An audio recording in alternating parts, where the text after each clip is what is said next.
रामकृष्ण हरी नर्मदे हर। आज दिनांक 30 नोव्हेंबर 2025। आजचा आपला परिक्रमेतला तिसऱ्या दिवसाचा पडाव आपण सुरुवात करतोय दुधेश्वर महादेव मंदिरामध्ये। काल रात्री आपण विश्रांतीसाठी थांबलो होतो। आता या ठिकाणाहून आपण आपली पुढची सुरुवात करतोय। रामकृष्ण हरी नर्मदे हर। या दुधेश्वर महादेव मंदिरातून बाहेर पडल्यानंतर बघा खाली उतरलो तर आपला जो डांबरी रस्ता आहे, काल आपण आलो होतो डाव्या बाजूनी, आता आपल्याला उजव्या बाजूला जायचंय। रामकृष्ण हरी नर्मदे हर। सकाळी 7:30 वाजता आपण या ठिकाणाहून निघालोय।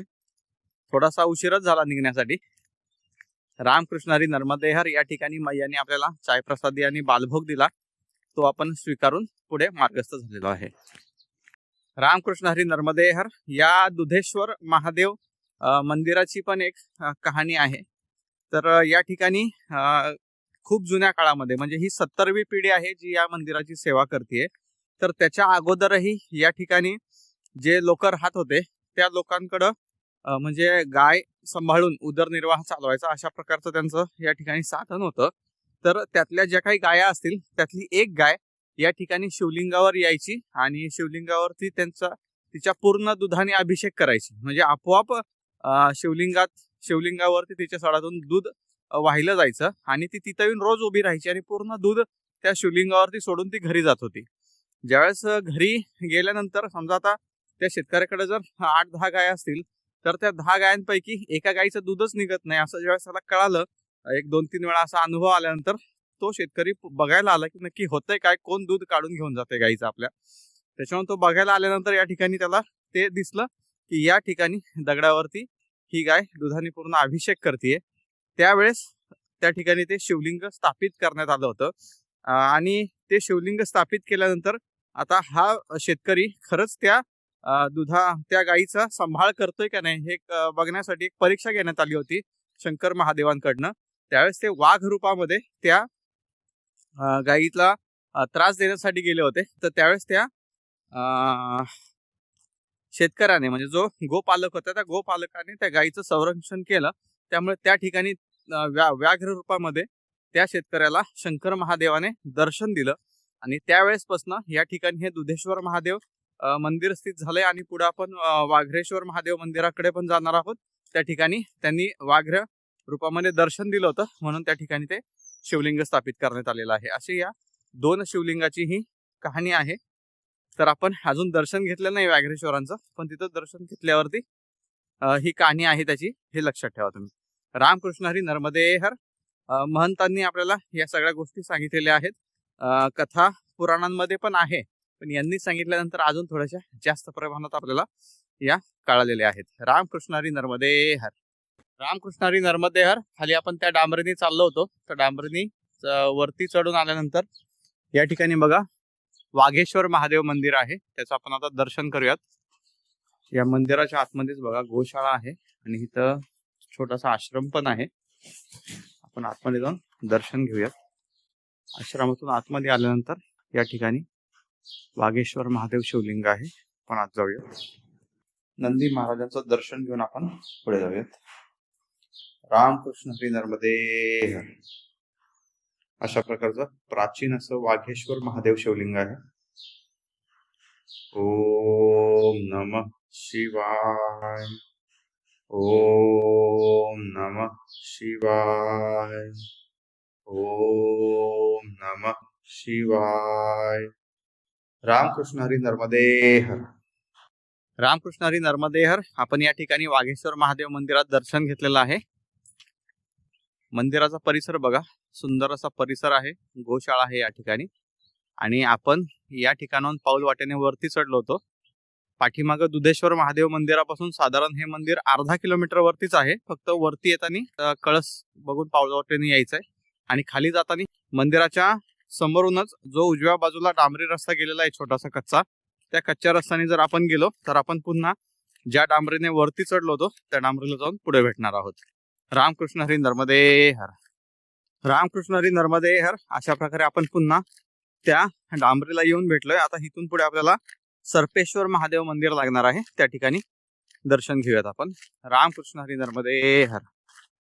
त्या मंदिरातून बाहेर पडल्यानंतर थोडंसं पुढे आलोय आपण, साधारण 200 मीटर पुढे आल्यानंतर या ठिकाणी बघा सरळ जो डांबरी रस्ता चाललाय त्याने आपल्याला जायचं नाहीये, आपल्याला उजव्या बाजूला वळायचंय. उजव्या बाजूला नर्मदा परिक्रमा मार्ग असा दिशा फलक लिहिलेला आहे, त्यानुसार आपल्याला उजव्या बाजूला जायचंय. हे जे भिंत दिसतीये त्याच्या पलीकडे शाळा आहे कुठली तरी मोठी, त्याच्या शेजारून आपल्याला जायचंय. रामकृष्ण हरी नर्मदे हर. उजव्या बाजूला वळाल्यानंतर अशा प्रकारचा हा आपला मार्ग आहे. या मार्गाने आपण सर्पेश्वर महादेव मंदिराकडे चाललोय. आपण जगदीश मढीवरून निघाल्यानंतर जो हापशापासून राईट घेतला तो घ्यायला नव्हता पाहिजे, कारण या ठिकाणची ही 5 महत्वाची प्राचीन मंदिरं आहेत. सगळ्यात पहिलं मंदिर आपल्याला लागलं असं लिंबेश्वर महादेव, ते आपल्याला शॉर्टकट घेतल्यामुळे लागलं नाही. त्याच्यानंतर दुसरं मंदिर अर्णकेश्वर महादेव मंदिर, त्या ठिकाणी सुद्धा आपल्याला शॉर्टकट घेतल्यामुळं नाल्यातून जावं लागलं होतं, पण त्या ठिकाणी आपल्याला दर्शन झालंय. आणि त्याच्यानंतर तिसरं मंदिर लागलं दुधेश्वर महादेव मंदिर, चौथं लागलं आपल्याला व्याघ्रेश्वर महादेव मंदिर, आणि जे 5वं लागणार आहे पुढे ते सर्पेश्वर महादेव मंदिर. ही 5ही मंदिरं खूप प्राचीन मंदिरं आहेत, पण आजकाल माणसांना प्राचीन मंदिरात जाण्याची इच्छा का होत नाही तेच मला कळत नाही. सकाळपासून 100 पेक्षा जास्त परिक्रमावासी बघितले जे सरळ निघून गेले, कोणीच मंदिरामध्ये आलेलं नाही. या मंदिराचं वैशिष्ट्य असं आहे सगळ्या की अगोदर नर्मदा मैयाचा प्रवाह या ठिकाणाहून होता या मंदिरांच्या बाजूने, पण कालांतराने तो प्रवाह थोडा बदलत गेलेला आहे, कारण खूप प्राचीन मंदिर आहे ती. त्याच्यामुळे तो प्रवाह दरवर्षी थोडा बदलत पलीकडे जगदीश मढीच्या पलीकडे पर्यंत गेलेला आहे. पांडवांनी ही सर्व मंदिरं पुन्हा एकदा चांगल्या पद्धतीने स्थापित केली होती असं म्हटलं जातं. रामकृष्ण हरी नर्मदे हर. या पाठीमागच्या रस्त्याने आपण साधारण 200 मीटर आल्यानंतर या ठिकाणी बघा उजव्या बाजूला एक कच्चा रस्ता गेला, तिथे सर्पेश्वर महादेव मंदिराकडे जायचा रस्ता आहे, आणि या सरळ रस्त्याने आपल्याला परत जायचंय. तर आता आपण सर्पेश्वर महादेव मंदिरामध्ये दर्शन घेऊन येऊयात. रामकृष्ण हरी नर्मदे हर. त्या मेन डांबरीपासून साधारण 200-250 मीटर आपल्याला या सर्पेश्वर महादेव मंदिराकडे आतमध्ये जावं लागतं, आणि मग आपल्याला या ठिकाणी दर्शन घेऊन पुन्हा पाठीमागं त्याच डांबरीपर्यंत यायचंय. रामकृष्ण हरी नर्मदे हर. रामकृष्ण हरी नर्मदे हर. आपण मंदिरापर्यंत पोहोचलोय, आता आतमध्ये जाऊन दर्शन घेऊयात. या मंदिरातही आतमध्ये गोशाळा स्थित आहे. आपण आतमध्ये जाऊन शिवलिंगाचं दर्शन घेऊयात. या ठिकाणाहून आल्यानंतर या दिसणाऱ्या इमारतीच्या पाठीमागे जायचंय आपल्याला. तिथे गेल्यावरती मंदिर आहे, प्राचीन असं सर्पेश्वर महादेव मंदिर या ठिकाणी आहे. आपण आतमध्ये जाऊन दर्शन घेऊयात. नंदी महाराजांचं दर्शन घेऊन आपण पुढे जाऊयात. ओम नमः शिवाय.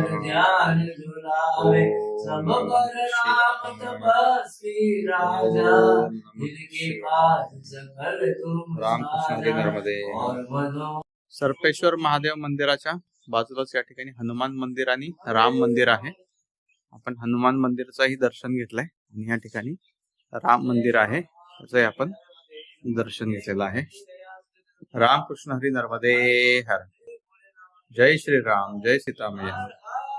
या ठिकाणी हनुमानजी आहेत, त्यांचे दर्शन घेऊयात आपण. जय श्रीराम, जय हनुमान, जय बजरंग बली. रामकृष्ण हरी नर्मदे हर.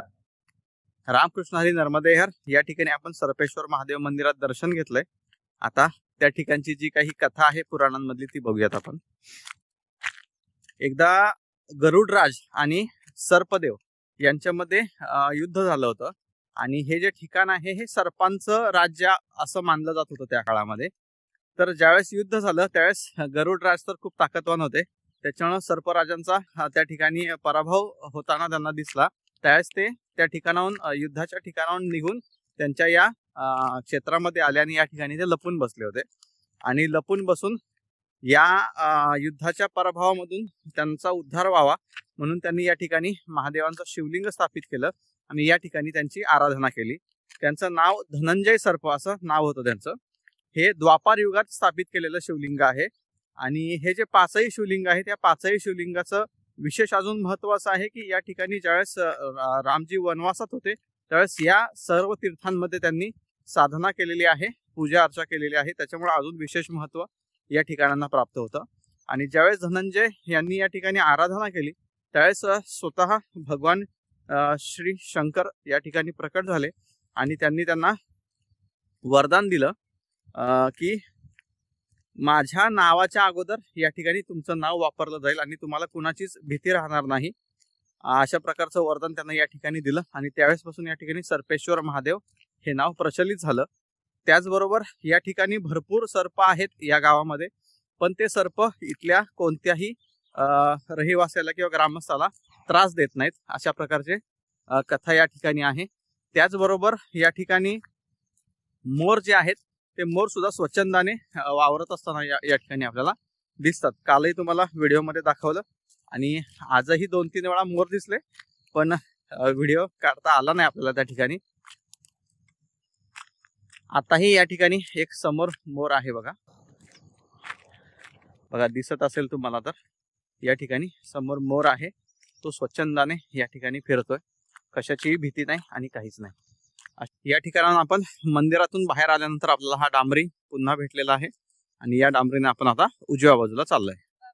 रामकृष्ण हरी नर्मदे हर, रामकृष्ण हरी नर्मदे हर. आता आपण या डांबरीने पुढे मार्गस्थ होत आहोत. त्या डांबरीने थोडंसं पुढे आल्यावर आपल्याला गाव लागलेलं आहे. रामकृष्ण हरी नर्मदे हर बेटा. पुढे आल्यानंतर बघा या ठिकाणी आतमध्ये जाणारे सिमेंटचे रस्ते आहेत. त्या रस्त्यांनी कुठेही जायचं नाही आपल्याला, कारण हे आतमध्ये उचेड या गावात जातात. पुढे गेल्यानंतर ही गाडी जी समोर चाललेली आहे त्या मार्गाने सुद्धा आपल्याला जायचं नाहीये, तोही गावात वस्तीवरती जातोय. तर या ठिकाणी डाव्या बाजूला एक मार्ग आहे, तर त्या डाव्या बाजूच्या मार्गाने आपल्याला जायचंय. रामकृष्ण हरी नर्मदे हर. या ठिकाणी हा मार्ग आहे, नर्मदे हर. ज्या मुख्य रस्त्याने आपण आतमध्ये गावात प्रवेश केला होता त्याच मुख्य रस्त्याने आपल्याला पुढे मार्गस्थ व्हायचंय. या ठिकाणी बघा पुन्हा आपल्याला दर्शन झालेलं आहे मोरचं. रामकृष्ण हरी नर्मदे हर, रामकृष्ण हरी नर्मदे हर. पुन्हा आपल्याला बघा या ठिकाणी मोरांचं दर्शन होतंय. म्हणजे किती मोर आहेत या गावामध्ये बघा. रामकृष्ण हरी नर्मदे हर. या ठिकाणी पुढे आल्यानंतर बघा पुन्हा सरळ हा डांबरी रस्ता सरळ चाललाय आणि एक सिमेंटचा रस्ता उजव्या बाजूला आत चाललाय. तर त्या सिमेंटच्या रस्त्याने आज जायचं नाही, कारण हा गावात जातोय रस्ता. आपल्याला सरळ या मार्गाने निघायचंय. रामकृष्ण हरी नर्मदे हर. पुढे आल्यानंतर या ठिकाणी बघा माँ नर्मदा परिक्रमा सेवा आश्रम आहे उचडिया या गावातलं. त्या ठिकाणी आपण बोलवलंय म्हणून आतमध्ये जाऊयात. रामकृष्ण हरी नर्मदे हर, रामकृष्ण हरी नर्मदे हर. या ठिकाणी चायप्रसाद आणि बालभोग घेऊन आपण आपल्या परिक्रमेच्या मार्गामध्ये पुढे वाटचाल करत आहोत. अशा प्रकारचा हा डांबरी रस्ता आहे आणि यानेच आपल्याला आता पुढे जायचंय. कृष्ण हरी नर्मदे हर. आपण या डांबरीने सरळ सरळ अवचडी या गावातून बाहेर पडलोय. साधारण 1-1.25 किलोमीटर आल्यानंतर समोर बघा आपल्याला एक बॅरिगेट लागलेलं आहे मोठं, म्हणजे उंच वाहन इथून बाहेर पडू शकणार नाही. तर आता इथून पुढे आपल्याला एक मेन रोड लागलेला आहे बघा. इथे समोर आल्यानंतर खाली हा जो रस्ता जातोय या खालच्या रस्त्याने उजवीकडे जायचं नाही आपल्याला, तर याच्या शेजारून एक मार्ग आहे बघा. याच्या शेजारून जो कच्चा मार्ग दिसतोय त्या कच्च्या मार्गाने आपल्याला पुढे जायचंय आणि परत पुढं ते बॅरिगेट दिसतंय तिथपर्यंत जायचंय. हे गुमान देव आहे. या ठिकाणी रेल्वे मार्ग दिसतोय आणि या रेल्वे मार्गाला ओलांडून आपण पलीकडे जाऊयात. हा सिमेंटचा मार्ग आहे. आता हा जो मेन रोड लागलेला आहे आपल्याला 4 पदरी, तो क्रॉस करून पलीकडे जायचंय. पलीकडे आल्यानंतर गुमानदेव मंदिराची कमान आहे या ठिकाणी. त्या कमानीतून आपल्याला आतमध्ये जायचंय. आतमध्ये आल्यानंतर या ठिकाणी बघा दंतनाथ महादेव प्राचीन मंदिराकडे जाण्याचा हा मार्ग आहे आणि या बोर्डच्या बाजूलाच जो प्रवेशद्वार आहे ते हनुमान मंदिर आहे. आपण हनुमान मंदिरात दर्शन घेऊयात. आतमध्ये आल्यानंतर भव्य असं मंदिर आहे हे. या ठिकाणी बघा भव्य असं मंदिर आहे. रामकृष्ण हरी नर्मदे हर, रामकृष्ण हरी नर्मदे हर. इथून आतमध्ये गेल्यावर हनुमान मंदिर आहे, आपण दर्शन घेऊयात. मंदिराची पाठीमागची बाजू आहे. आपण पुढून जाऊयात. जय श्रीराम, जय हनुमान, जय बजरंगबली. रामकृष्ण हरी नर्मदे.